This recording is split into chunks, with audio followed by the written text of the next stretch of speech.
Who was Emperor Nero? Although we think of Nero usually as the guy who fiddled while Rome burned, or a guy who prosecuted Christians, we don't always think about his personal life. He was an emperor from a very young age, which gave him an amount of power that corrupted him and brought him to evil. We could see this through his rise to power, his sudden fall from power, and his overall legacy. So, to start, we can look at a little story that took place in, it took place in about the 1400s, around where Rome used to be. So it's about a shepherd, and he kind of has his flocks, and, it's getting dark, so he starts to call them in, and one of his sheep just disappears. And he's very shocked by this and doesn't know what's going on, so he puts away the rest of his sheep, and he goes back to look, and he can hear the sheep still calling, but it's kind of far away, and he sees a hole in the ground. So, he puts a rope around a tree and starts to go down into the hole with a little candle, and he lowers himself into a huge cavern, a huge, empty space, and the walls are covered in gold and expensive paintings, and there's gems, and it's just enormous. And he starts to explore and realizes it's a huge, expansive area with many rooms.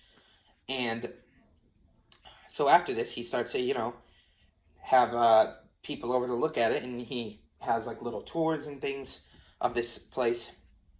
Now this place is the Domus Aurea, and this is the House of Gold, or Nero's house.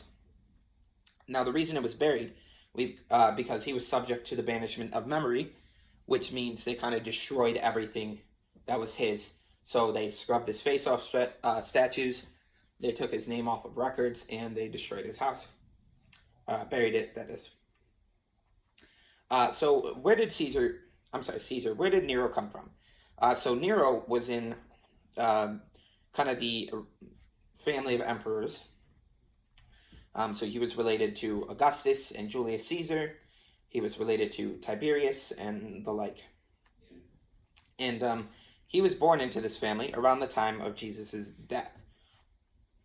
So after he was born, his mother actually divorced her husband and married her uncle. So now this is kind of a weird thing. In order to understand this, we need to understand his mother. So his mother was a really dominant, overpowering mother who just really wanted him to be successful. So what she did was, or the reason she did this was because it would essentially put him into the line of the emperor. So after marrying her uncle, she poisoned him with mushrooms, which were his favorite food. He loved mushrooms. He loved food. And so she killed him pretty quickly after they got married. So that's just the kind of person she was. So now, Nero was essentially the emperor because the uncle was dead. And he was kind of the next in line, except for the mother, of course. But he was still pretty young. So at this point, he was essentially, his mother was essentially ruling. And he was kind of still learning and being brought up. He was actually being taught by Seneca, who was a famous philosopher. Later, he would eventually force Seneca to commit suicide, sadly. A little weird, but in this time, so it was about 5 years or so, I believe, and this was a period when his mother was essentially ruling and he was being taught by Seneca. It was called the Quinquennium Neronensis, or Neronensis, maybe. So this was a period, and it was actually quite a nice period in the Roman Empire. Things were flourishing. According to Trajan, quote, all other emperors fall behind Nero in his quinquennium. Might be saying that wrong. So this was a very good time. But like I said, he wasn't doing all that much during this time. So a few examples of this. His mother, as many people know, the face of the ruler gets put on a coin. And so his mother had them both put on a coin together. That was kind of their currency. So that just shows something about what she thought of this time. And also, funny enough, his secret password for his security was, "My mom is the best." So that's just kind of funny, a little illustration. And around this time, he's about 17 to 22. So he did some good things in his time. You know, he had some power still. He he made better building codes to help fight fire. He put a lot of work into helping get more food for the poor. He gave the poor free entertainment, which is interesting. He would essentially just pay for people to entertain them. Something he liked to do is he would carry around like essentially like gift cards, and then he would like have like a bunch of them. They're all like, you know, 25, $50, and then maybe one of them was like $1,000 or something, and he would like give them out to people and like throw them out to crowds. Very like Oprah, like you get a gift card, you get a gift card.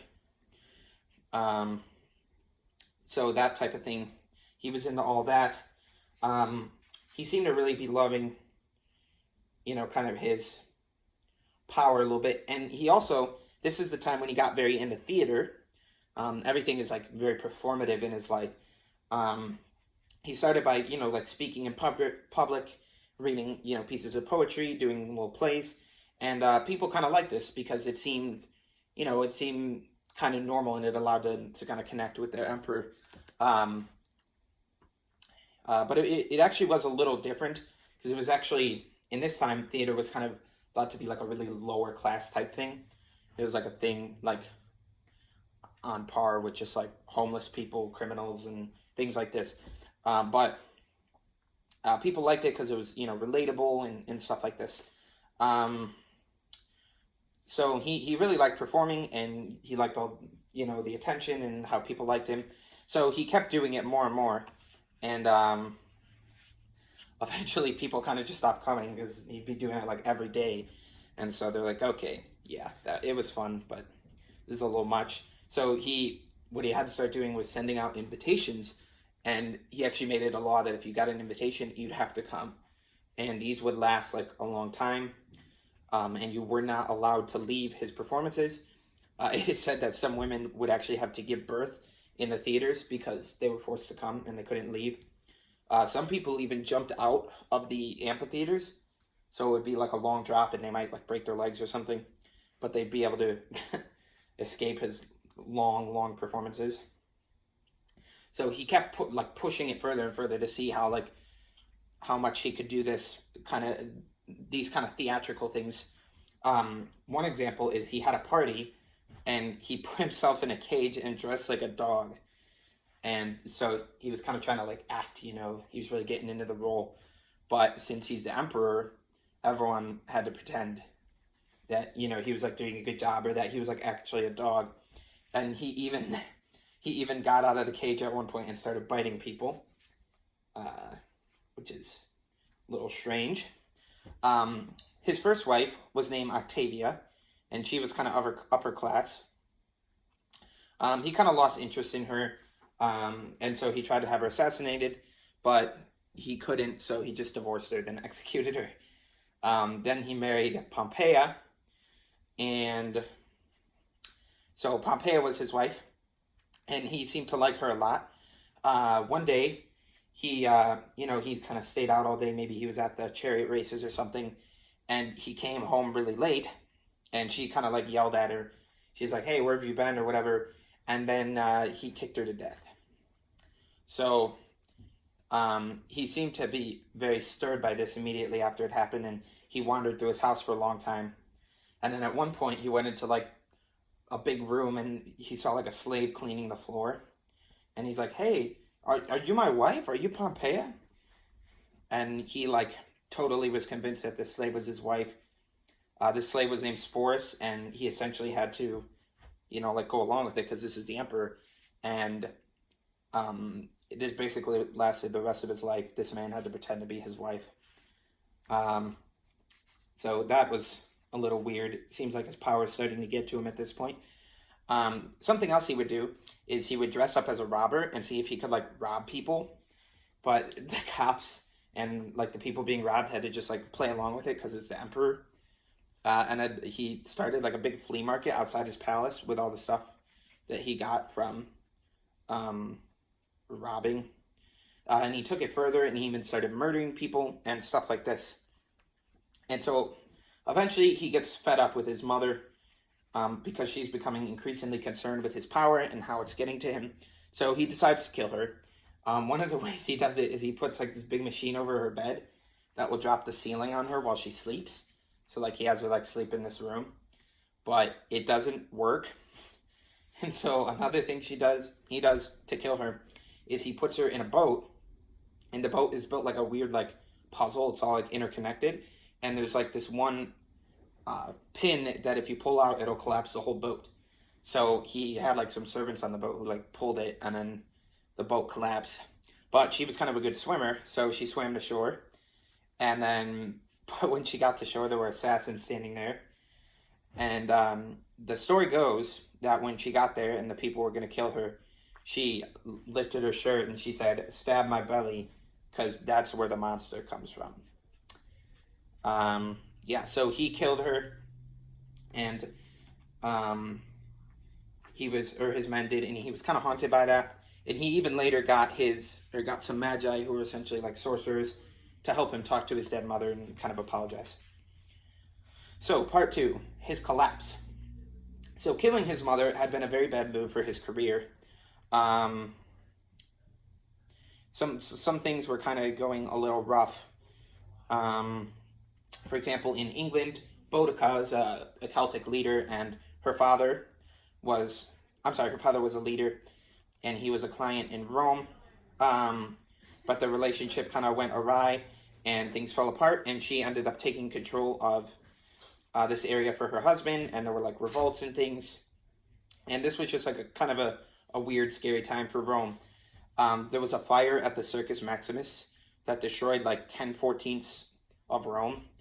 And he actually Nero ended up building his house on some of the land that had been burned. So that's why people think he started the fire, some people. On this land, he made a statue of himself as a part of his house. He made a palace, a huge house, and with a statue of himself that was like 120 feet tall. He had like kind of a few miles of like covered path for him to walk on. There was a pool that was enormous. It was more like a small body of water. It even had a boat anchored in the middle of it, so they could like have little parties on the boat. The place was decorated with like a lot of ivory and precious stones and things.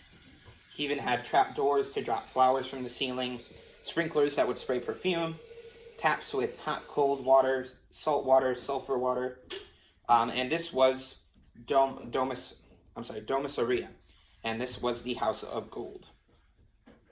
So another big part of his career was his persecution of Christians. So one of the Christians were kind of a little strange in Rome, or they were thought of that way. Part of the reasons, like in services, they would, they kissed each other at services. They called each other brother and sister. They ate the body of Christ. And so it was like a lot of weird symbolism that many Romans were weirded out by. And so they were a very easy scapegoat. So he kind of persecuted them. He killed them many ways. He used animals. He also used them, he burned them alive and used them as lamps, essentially, for his fire, for his parties. He would have parties in his gardens where he would burn Christians.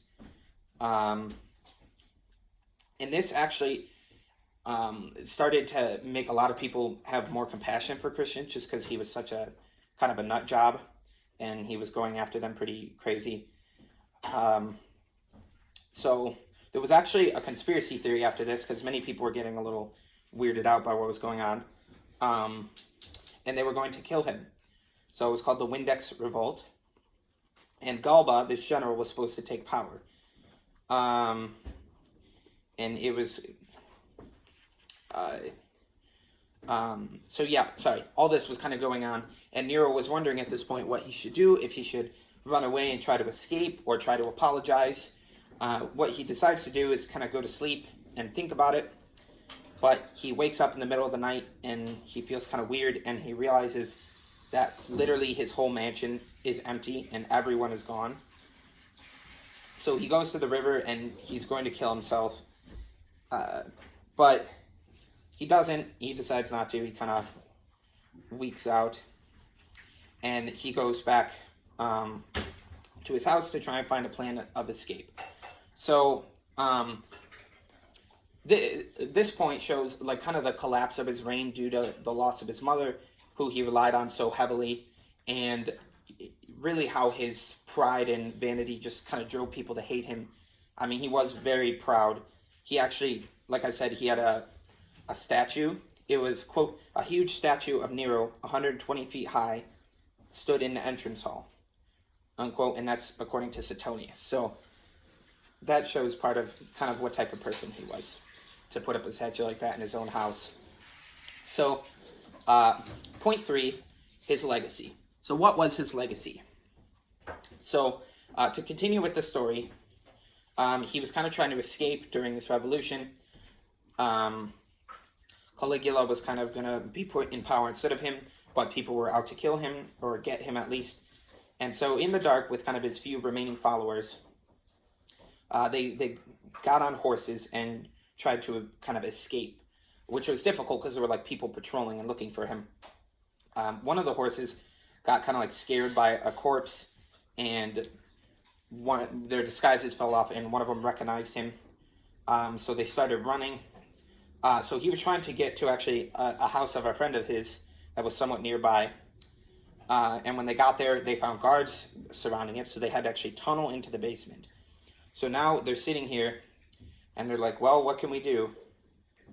And it's like him, like a few of his like closest followers, like his weird slave wife, and he decides essentially that he doesn't have a choice. They're coming, so he has to kill himself. So he has them dig a grave, and he gets a dagger. And he's really nervous because, again, he's tried to kill himself before, but it hasn't worked. But then he hears soldiers coming, and so he stabs himself. Then a bunch of soldiers come in, and it turns out that they had decided they were not going to kill him. So they actually kind of tried to revive him while he was dying there. Because they were going to keep him alive. But this was just kind of a weird, embarrassing way to die. It said that when he died, he said, quote, "What an artist the world is losing," unquote. So this kind of made him look bad. Two of the people groups after his death, who he kind of really went after, were kind of like the rich upper class, the senatorial class, and the Christians. And they kind of came into power after his death. The Christians later with emperors like Constantine. The senatorial class was in power as well. And so this also didn't make him look very good because, they say the history is written by the victor and things like this. So it may have been a little bit distorted to make him look bad. We know that peasants loved him, which was kind of weird. They actually thought that that he would rise from the dead and come back to save them. Some people even think of him as the Antichrist.